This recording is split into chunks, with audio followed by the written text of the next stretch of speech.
Hello guys, welcome to our YouTube channel. तो देखिए, मैं आपका दोस्त सब है, आज आप लोगों के साथ लेकर आया हूँ वीडियो जिसमें हम बात करने वाले हैं। जैसा कि आप सभी को पता है, बीकॉम ऑनर्स का फर्स्ट एग्जाम है 11 मार्च को, बिजनेस लॉ का एग्जाम होने वाला है। ये सब्जेक्ट बीकॉम ऑनर्स हो चाहे प्रोग्राम हो, सभी स्टूडेंट के लिए एक न्यू सब्जेक्ट हैगा। तो फिर मैं आज आपके लिए लेकर आया हूँ वीडियो की हम इसमें देखने वाले हैं कि how to write business law answer. Business law subject के जो आंसर हैं वो हमें किस तरीके से लिखने चाहिए जिससे हमें अच्छे से अच्छे मार्क्स मिले, पूरे नंबर मिले।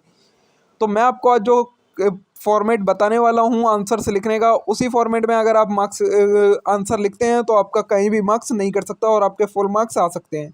तो चलिए बिना देर के शुरू करते हैं हम अपनी आज की वीडियो और देखते हैं इन सभी टॉपिक्स को। उससे पहले अगर आपने अभी तक चैनल को सब्सक्राइब नहीं किया है तो चैनल को जरूर सब्सक्राइब कर लें, वीडियो को लाइक करना ना भूलें और वीडियो को ज़्यादा से ज़्यादा शेयर करें। तो देखिए, सबसे पहले क्या हम करना है आपको, do first in which you are sure. सबसे पहले आपको वो क्वेश्चंस करने हैं आपके एग्जाम में जिनमें आप 100% या 90% श्योर हो कि हाँ, इसका जो मैं आंसर लिख रहा हूँ ये बिल्कुल सही होगा। क्योंकि first impression is last impression. अगर आप फर्स्ट क्वेश्चन ही गलत कर देंगे तो जो वैल्यूअर होगा, चेकर होगा, उसकी नज़रों में आपका कोई रेपुटेशन नहीं रह जाएगी कि इसे कुछ नहीं आता, उसे ऐसा लगेगा। तो जो आपको पहले आता हो वही वाला क्वेश्चन सबसे पहले अटेम्प्ट करें, ठीक है। अब नेक्स्ट है आप लोगों को जो स्टार्टिंग से ही समझाया जाता है, attempt all the question, don't leave any question. अगर आपको कोई क्वेश्चन नहीं आता है तो उसमें भी कुछ ना कुछ जरूर लिख कर आए, कोई क्वेश्चन बिना अटेम्प्ट किए छोड़कर ना आए। कुछ मार्क्स तो आपको उसके मिल ही जाएंगे, ठीक है। ये हो गया आपकी सेकेंड टिप्स। नेक्स्ट है don't worried if you don't learn sections. अगर आपको बिजनेस लॉ के अंदर सेक्शंस याद नहीं है कि आप कौन से प्रोविजन में कौन सा सेक्शन लगना है, तो उसको आपको डरने की जरूरत नहीं है, आप उन्हें छोड़ सकते हैं। बिना सेक्शन लिखे भी अगर आप आंसर लिखेंगे तो आपको मार्क्स मिल जाएंगे।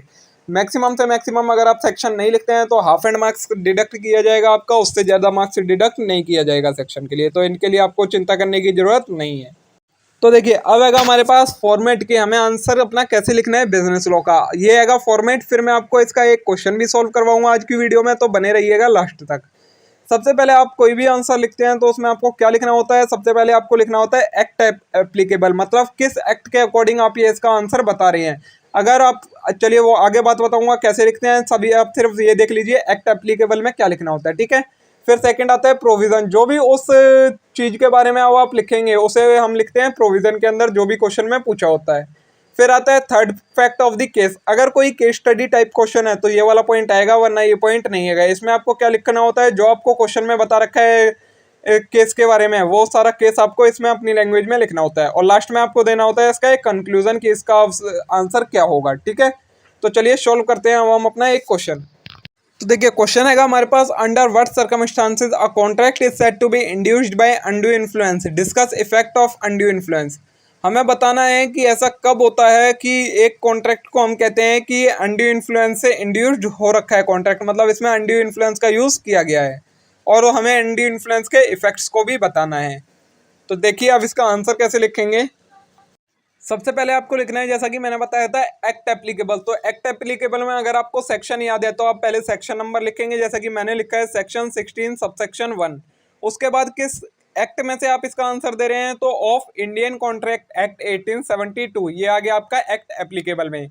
उसके बाद अब आपको प्रोविजंस लिखनी स्टार्ट करनी है। प्रोविजंस में आपको क्या लिखना है, मतलब पहले ये बताना है इंडियन कॉन्ट्रैक्ट एक्ट के 1872 में सेक्शन नंबर 16 सबसेक्शन 1 में क्या प्रोविजंस दी गई हैं इसके बारे में। तो a contract is said to be induced by undue influence when relation between parties are such that one party is in position to dominate the will of other and use that position to get the unfair advantage over other.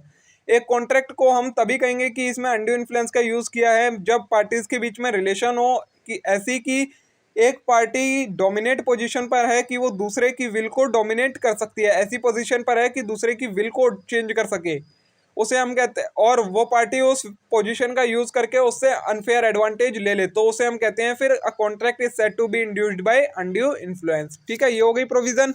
आगे और लिखना है आपको, a person is deemed to be in position to dominate the will of other. अब हमें कैसे पता लगेगा कोई पर्सन पोजीशन में है विल डोमिनेट करने के या नहीं है। तो कुछ पॉइंट दिया है। Number 1, where he hold real और apparent authority, for example principal and agent. Means अगर पार्टी के बीच में प्रिंसिपल और एजेंट की रिलेशनशिप है तो वो डीम्ड डोमिनेट पोजीशन मानी जाएगी।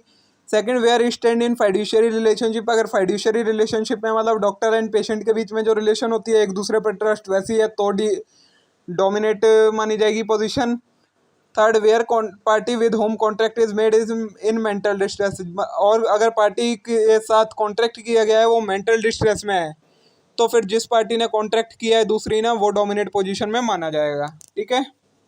नेक्स्ट है आगे लिखना है आपको effect of undue influence. Undue influence के क्या क्या इफेक्ट होते हैं। तो contract made by undue influence is voidable at the option of party whose consent is received under the contract. Contract के अंदर जिस पर्सन की कंसेंट ली गई है अनड्यू इन्फ्लुएंस से, उसके ऑप्शन पर कॉन्ट्रैक्ट वॉइडेबल हो जाता है। अगर वो चाहे तो इसे वैलिड रख सकता है और वो चाहे तो वॉइड कर सकता है।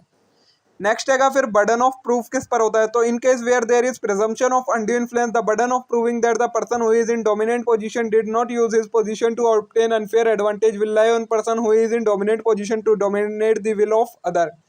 अगर केस फाइल हुआ है कि अनड्यू इन्फ्लुएंस से ये एसेंट ली गई है या कंसेंट ली गई है, तो फिर उसको प्रूव करने का बर्डन उस पार्टी पर आ जाता है जो पार्टी डोमिनेंट पोजीशन में है। उसे प्रूव करना होगा कि उसने इस डोमिनेंट पोजीशन का यूज़ नहीं किया है कोई भी कंसेंट लेने के लिए। ठीक है।